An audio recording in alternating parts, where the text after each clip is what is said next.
Hello, my name is Bill Malik. I'm the Vice President for Infrastructure Strategies with Trend Micro.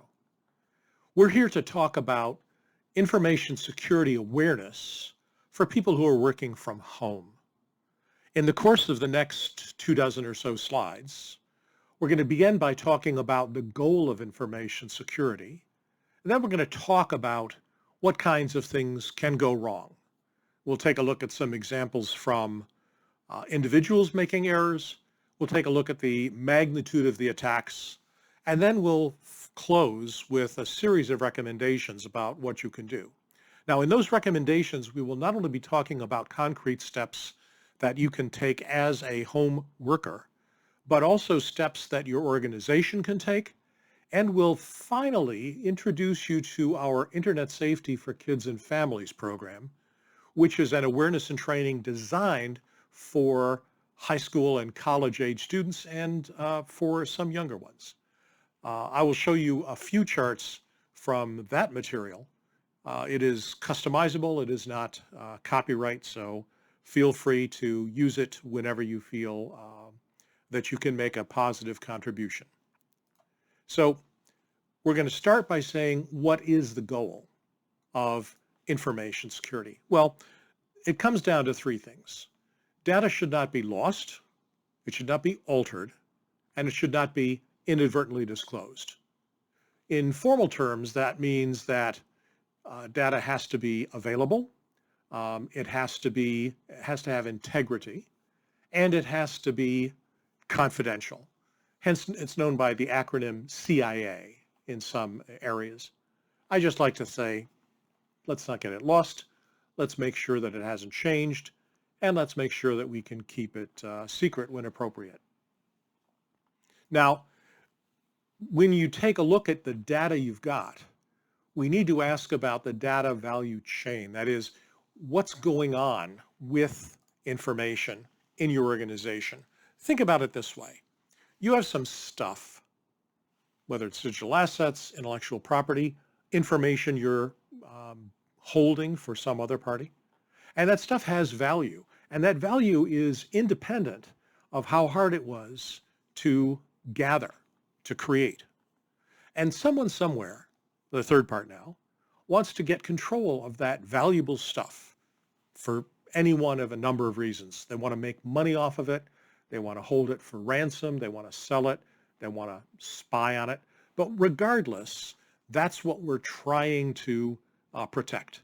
So what kinds of things can go wrong in this environment? Well, the first thing that can happen is people sometimes forget that they are not acting within a bubble, within a small group of friends. They are, in fact, part of a larger economy, a global system. Every bad guy on the world is 300 milliseconds away from your browser. Now, in this chart, we have an example of a couple of folks who were so enthusiastic about what happened.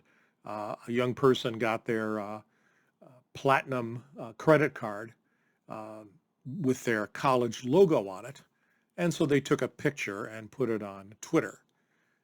We have a young woman who got her driver's license and her first debit card on the same day and couldn't restrain herself from sharing that good news with a few hundred million close friends.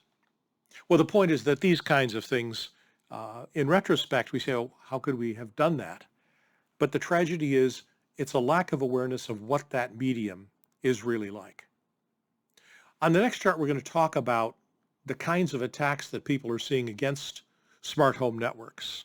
This information is drawn from our monthly report on various kinds of attacks against browsers, attacks against routers.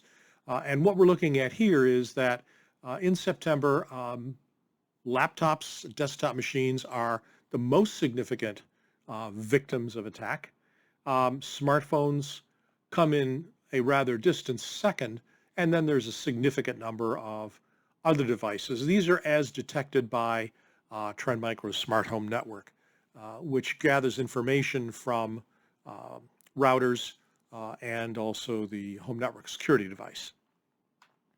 On the next chart, we take a look at the classes of attacks And what we see is that in September, we had about a 4.6% increase in attacks. We managed to detect and block 325 million roughly against 227,000 devices, 163,000 in some routers. So the magnitude of the attacks are huge. If you get attacked, it's not because somebody was trying to get you. It's because you were on the internet. These are by and large automated. They are by and large not specific, although we will talk about phishing as a different kind of activity. The kinds of vulnerabilities that people see are the technology is insecure and the practices are not themselves safe. The way to resolve insecure technology is to make sure that you keep your stuff updated, apply patches, take the time. Even web browsers, although they will automatically update if there's a critical patch, there is a constant stream of patches. Every week I take a look and see if in fact my browser is up to date. That's just me. I'm not saying everybody should be that way about it, although it would be nice if they were. Use good passwords. Trust people, but verify. Don't be too quick to be helpful when there's a possibility of some kind of misleading, some kind of impersonation going on. The kinds of attacks that we generally see fall into the categories of ransomware. WannaCry is still out there in force, believe it or not. People using cryptocurrency miners, they want to covertly steal some of your processor resource and use it to help make money for themselves. They'd like to steal data, and they'd like to steal credentials. Stealing data means that they can then get a list of other individuals to attack, and stealing credentials means they can use your credentials to attack other resources you might own or colleagues of yours might own. By and large, the biggest attack vector is email. That's just 95% of all attacks are email-based. And we see messaging threats, business email compromise, phishing, and short message attacks. We see threats on the web, bad URLs, fake sites. We see file-based attacks, such as, fill out this form to receive your free Tesla. Well, Tesla doesn't give away free cars, certainly not to you or me. And then social media exploits, creating phony sites based on scareware, new COVID-19 cure found, click here. Well, usually not, and if there were such a thing, it would not be discovered in that manner. Let's take a look at business email compromise in particular. Here what we're seeing is a typical scenario. The controller, the chief financial officer, gets an email from what looks like the CEO who says, oh, we just closed that really important deal in Hungary, and we need to get them $50,000 to make sure we're, in front of that line. So here are the payment details. Please handle this immediately. And so the controller says, well, I know we've been working on that thing. Let's go. And then the CEO returns from vacation and says, what? This kind of thing happens a lot. I wrote a blog post January of 2019 about a similar attack that took place between a manufacturing firm and a large bank in New York City. Happens a lot. Cities are targets. Individuals are targets. Sometimes it's just to get money transferred. Sometimes it's to get some kind of service. You may have a role in your company where you have access to important information or can grant permissions to important services, in which case a business email compromise might lead you to do something wrong as well. Phishing, this one's particularly delightful because when you take a moment and reflect, it's somewhat obvious. I got this. It was an email that told me that that quote, unauthorized person has access to your account. A little questionable. And then I started looking at it a little bit better. So I don't have an Apple ID, and I'm pretty sure that the iCloud support team doesn't use emails like certified7@nwzsc.com. Oh, and by the way, they do have an address at 401 Broadway in New York. There's no Apple office there, but there is a Starbucks. So take a look when you get these kinds of things. If you care to, it's often safe when they look so absurd to simply delete them. The subject line is a tantalizing attempt at something like English grammar as well. So what do we do about it? Well, most importantly is to have programs for awareness, such as this session. Feel free to use any of this that you want. I'm sharing this globally. And when you look at the Internet Safety for Kids and Families, you'll see more that you can share. Back up your data. Ransomware has no threat if you can get a copy of your system and data off of an offline device. Even if they've locked up your machine, wipe and restart, get your data from off the cloud, you'll be fine. Use a good password, and we'll have an example about how to do that. By the way, the original guidance about letters and numbers and special characters and all that, that's nonsense. The one thing about passwords is the longer the better. They don't have to be absurdly complex. There is strength in length. Make sure that your tools, your software is up to date. Most systems now will auto-update, but it's good to just run through the list and make sure everything's there. Know what you've got. Be wise, be prudent, be helpful, don't give away the store, and come up with some kind of an IT fitness routine. How well do you know what you're connected to? Here's a chart of my home network. It's not quite current, and it's incomplete because it doesn't show the Bluetooth connections between my wireless mouse, keyboard, etc., and the systems to which they are dedicated. But it does show the telephone system, the GPS system, and the conventional internet system. Now, I don't have a smart apartment, but it came with a Nook. So rather than disable that, I've limited permissions. I have a multifunction printer that is wirelessly accessible across the enterprise, but I put some security capabilities into my cable router, hence the logo there. And the goal in this case is to filter traffic, to identify potential attacks, stop them in place. And as I said, this is a simple environment. There's no home automation going on here at all. There's nothing programmable about any of these systems. I did have to deactivate Bluetooth on many of these devices because it was automatically on by default. That's just a bad idea. You want to shut these things off. In my cable router for my home, I've disabled the conventional accounts. I've created my own SSIDs. I've hidden them, and I monitor any attempts to connect to them, just to block any would-be hackers or freeloaders or usurpers.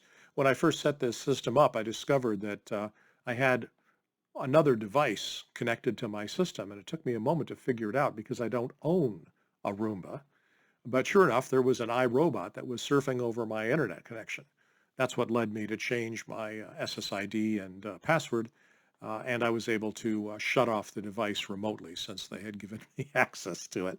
Haven't heard which neighbor it was that was trying to do that. But take a look. Be aware of what your network is. Look at all the connectivity. I didn't set out to design this thing. I just wanted the simplest stuff to be able to have my desktop machine share the same display that my cable TV machine shares. So we can walk into some complexity rather quickly. So make sure you're aware of what's there. Here's the password question. Ask yourself, okay, I've been to the club. I decided to have a little bit of tobacco. This is historical. This is not current. And so I said, I'm going to come up with a new password, and I'll use Club Pipe. I wonder if that's strong enough. And since I'm by the river, I'll say Club Pipe Wave. And there's a dog barking across the river. Club Pipe Wave barking. Let's take a look at the relative complexity. How long it would take to crash using current technology. How long would it take to crack these passwords? Well, Club Pipe is 5 seconds. Club Pipe with an I replaced with a 1, that takes a whole minute. But look at the longer ones. Club Pipe Wave barking is going to take 16 billion years, and throwing in the special characters and capitals takes it to 43 quintillion years.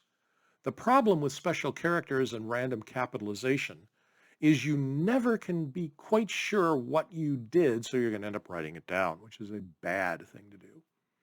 Now, even if Moore's law gives you an extra doubling of computer capacity, remember 2 to the 10th is 10 to the 3rd, that means over the course of a decade, that 16 billion year time will erode to 16 million years. And that's still plenty of time to keep your system safe. Longer is better with passwords. Now what I'd like to do is take you through a couple of charts from our Internet Safety for Kids and Families program. The first chart here is the generic cover. The title of the presentation is Raising Digital Citizens, and it's customized. As a volunteer, I've given this perhaps half a dozen times to schools and similar groups in my geography. There is no copyright on this material, so you're free to share it. We will do Teach the Teachers if you have a group. In fact, I helped facilitate that for a client of ours in Latin America who had so many home workers, they wanted to have an awareness program they could take to not just their workers at home, but also the families of those workers at home. And what the goal of the presentation is to be safe, be smart, be savvy, and be kind. So that's what we aim for in the Internet Safety for Kids and Family program. One of the nice things about this is that we give some opportunity for a gap analysis. And on this chart, we're taking a look at the self-assessment test. Now, the way the gap analysis works is you print off multiple copies of these spider charts. And so you ask yourself, how much of my time do I spend with friends, with family? How much of my time to spend doing work at home chores? How much time recreation and so on?